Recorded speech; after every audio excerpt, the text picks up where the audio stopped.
So, I have some regrets.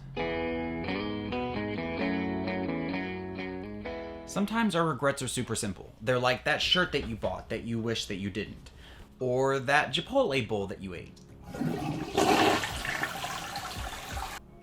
Then there are those times when you become so wrapped up in complete morbid reflection and you realize that your expectations don't meet reality. And then you wonder, how did you get there? And so you're sitting on the floor and you're going through your yearbooks and you're looking at old pictures and you're reading journal entries and then you're going through your Facebook feed trying to figure out, how did you get how you are today? Then there are the regrets that make it difficult to even look at ourselves in the mirror. These are the regrets that when we don't deal with them, the rest of the world continues moving on while we're stuck in our past. And today I want to share with you some of my biggest regrets.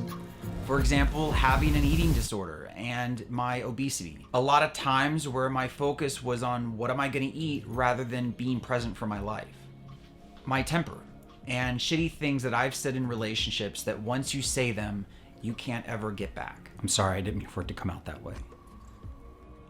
Or the things that you wish you said while you were still in that relationship. Then there are the tougher regrets. These are the regrets that when we don't deal with them, the rest of the world continues moving on while we're stuck in our past. The ones when someone's passed away. I've had friends that have passed away and loved ones, and my brother passed away. And I think having regrets are really normal. But those regrets are the ones that they flood your heart and they flood your mind and they paralyze you. Because all you can think about are the things that you should have said differently, or I shouldn't have been so frustrated with the person, or I should have told them that I love them more, or I should have just accepted them more for who they are. So the real question is, how do we let go of regrets? So the first thing for me is about learning how to have compassion for myself. Now, this is a really silly idea, but I have found that it really works. Sit down, pen and paper, and write a letter to God. Tell God everything that is on your mind, everything that you are angry about, everything you regret, everything. And then take a moment, pause, close your eyes, and then write a letter back to yourself as if you are writing a letter from God, as if God is writing to you. And when I read that letter back from God, what I see is a letter of compassion and patience and recognizing that I'm a child of God just trying to figure life out.